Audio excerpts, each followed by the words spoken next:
Kartuli, Asomtavruli, Doni, and Sumerian divine items. This present lecture continues a series of lectures devoted to the decipherment of Sumerian and Egyptian symbols presented at RAI-51 and 52. The lecture in Chicago focused on the Sumerian divine and royal insignia called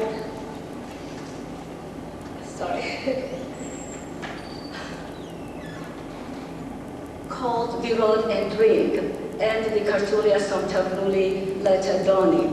It was also discovered that the Sumerian rod and ring takes its origin from the Kartuli, Asomtavruli, Doni, not only graphically, but also from the point of view of the information encoded in the Kartuli, Asomtavruli, Doni, on which I will speak a little bit later.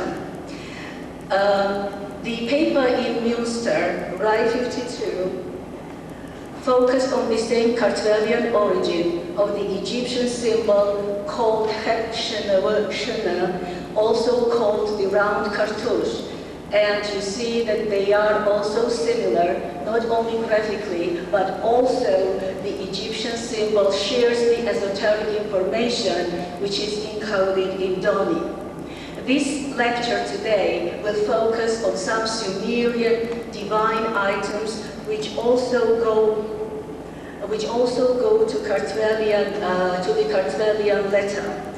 These symbols are the rod and ring, on which I will speak very briefly because it was discussed in detail at RAI-51, the ring pose, accessories, and among accessories I will talk about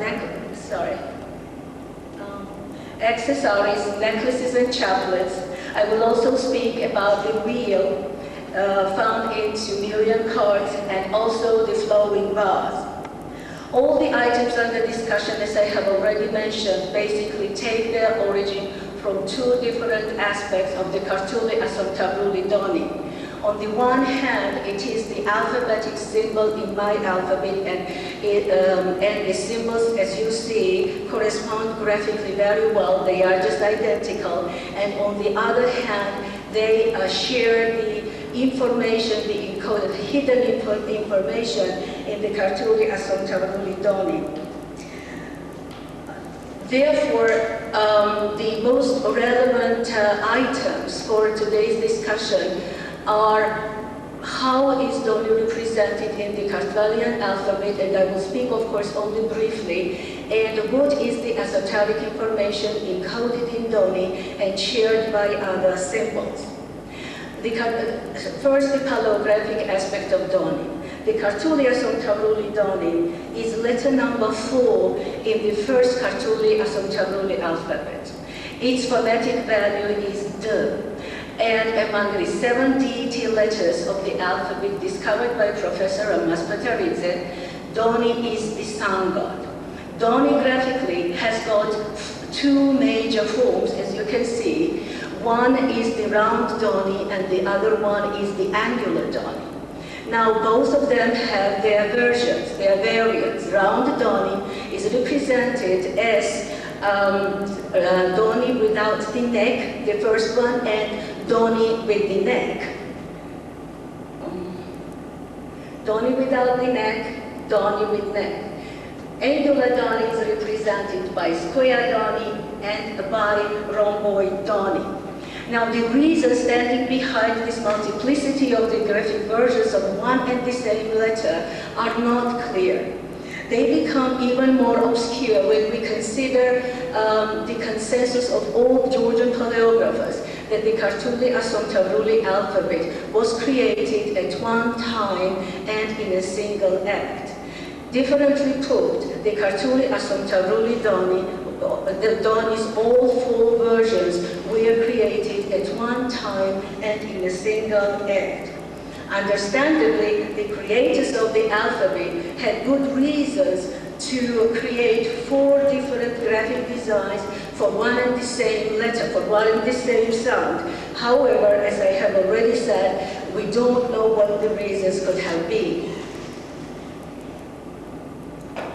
Now, the enigma becomes even more Even more serious, so to say, if we consider that the use of all these four variants differ greatly. It is only the Kartuli Asomtavruli Doni with the neck which enjoys profound frequency. It is used extremely frequently. However, the rest of the three Donis are not as frequent either in inscription or in manuscripts. However, we still find them. My research, my paleographic research shows that this multiplicity of Doni's versions are used as a kind of a container in which different layers of ancient knowledge are encoded. Now, different scholars have come up with different ideas. What kind of systems are during research, they came to the conclusion that different systems are encoded in Doni.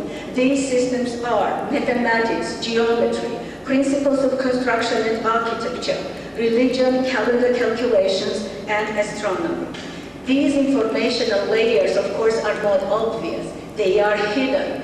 However, they come to the fore if we see, if we try to link those systemic features, the systemic features that all the letters of all the alphabets connect, but we see them in certain formulas. They actually lead us to certain formulas.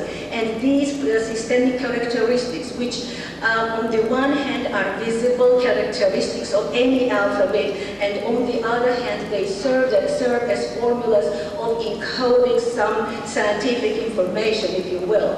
These features are the graphic design, alphabetic number, numerical significance, sequencing of letters, letter nomination, and acrophony. As you can see, the letter Doni can actually be viewed as a letter, as a sign of two different aspects. On the one hand, it is just an ordinary letter which possesses the same characteristic features as any letter in any alphabet. However, on the other hand, it has its cryptic feature, so to say, hidden aspect, where it encodes the mentioned informational systems. It's only natural that it is impossible to speak about all the aspects of Doni. They are discussed in considerable detail in the book that I am basically finishing now. And today, what is important for our discussion is the astronomy of Doni, astronomical information. I'm not going to discuss all the four variants of Doni. I will be concentrating only on the round Doni, that is Doni without the neck and Doni with the neck. And I will start with Doni without the neck. Doni without the neck is not a simple paleographic symbol. It is a complex symbol which embodies and combines two extreme stages of the development of writing. Today, when we see Doni in my culture, when the Georgian manuscripts appear or inscriptions appear with the letter Doni, it is just an alphabetic sign. However, Doni, as I have already mentioned, is also a hidden symbol. It has a hidden aspect, and as a hidden aspect, it is a pictogram. Now, what kind of pictogram is it? It is the pictogram which represents the summer solstice. That is the sun's maximum culmination at June 21, 24. This information is divided between the two constituent elements of Doni. On the one hand, the body of Doni, which is a circle, represents two astronomical phenomena. It is the sun disk, and at the same time, it is the ecliptic that the sun covers during the annual movement. However, the short horizontal side on top of the body is a small segment of the ecliptic itself. And Doni in this top horizontal sign shows that Doni cannot go beyond this line. Doni has already come to the maximum culmination and it cannot move any further. Now, are there any other images? That is, if it is the solar, the summer culmination, do we have other images in the alphabet? We do not. We do not have the rest of the three major phases of the sun on the ecliptic, but we have lots of evidence in our ethnographic evidence as well as in architecture. So therefore, it should be very safely assumed that the creators of the Kartuli Asomtavruli alphabet had a very good idea of the solar structure, the ecliptic, the movement of the sun along the ecliptic, and the major phases of the sun. This becomes even more credible when we realize that actually, if we hold the letter Doni, we can emit the entire ecliptic. I would like to demonstrate this now, so I will have to move a little bit to the left.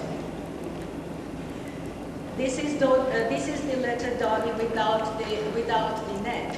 So if I hold Doni, then I know that this little line is the horizontal line at the top, the maximum limit. And if I hold Doni like this, if I enact the circular movement, so I will come to the, hold it like this is better.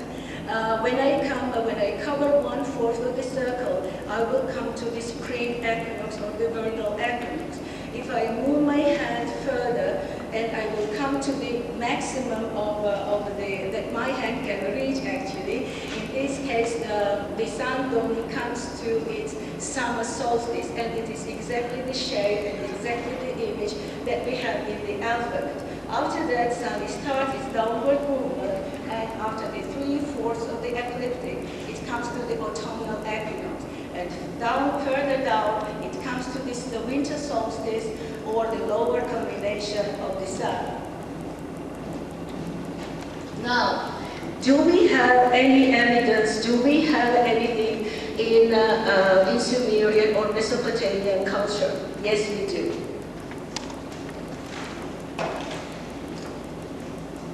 But before actually I start talking about the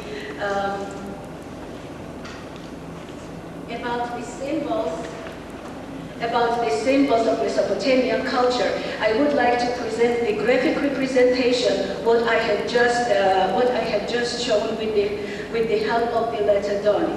So it is clear that if I design a circle of circles, in that case I will have the ecliptic where each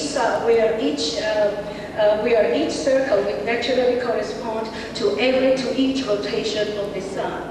If I would try to show the minimum line which the sun can actually assume during the ecliptical movement and the maximum limit, in this case I will have a circle of circles put between the two oval lines. So the inner line showing the minimum and the outer the maximum limit. The third design will show actually ecliptic in abstractia, so to say, the invisible ecliptic. And this one is the image when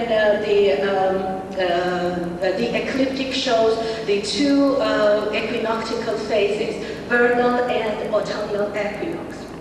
Now the next image represents the ecliptic with all the 4 major phases. And if we try to simplify, to make these graphic representations simpler and more convenient, by delineating the ecliptical line, that is the line of the oval in that and represented with a horizontal line, then in that case we will receive exactly the images that I have just demonstrated with the help of Doni. Now the first one will naturally be the summer solstice and the letter Doni in my alphabet. The second one is the summer solstice, the winter solstice, lower culmination, and the combined image of the winter and summer culminations. Now, on the other hand, coming to the equinoctial phases, I will have the spring equinox, the autumnal equinox, and the combined image of both equinoxes. Now, do we have this information, as I put the question a few minutes before, in Sumerian art? Yes, we do. And this composition shows Inanna surrounded by a circle of circles, or a chain of circles. And this chain of circles is not a simple circle, but it is the ecliptic. And Inanna is standing in the center of the ecliptic. That it is really the ecliptic is also proved by the houses, by the stars that the sun has to go through during its ecliptical movement.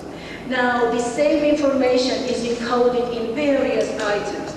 Here you see the griffin diamond from the